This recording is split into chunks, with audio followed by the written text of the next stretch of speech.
Big news on the markets, global, Australian too. Let's go to CommSec, get the latest from Tom Piotrowski. Yeah, those inflation figures were shocking out of the US again, Tom. So what's the lead going to be from our markets this morning?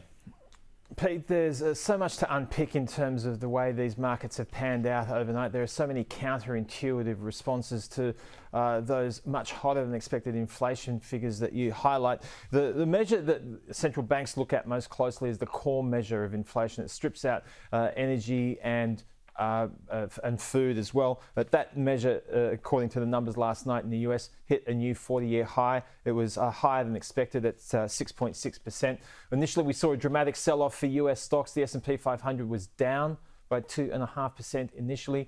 It actually recovered to finish up by 2.6%, which is why we're expecting a positive start for the local market today. The futures are telling us the ASX 200 should be up by 1.6%.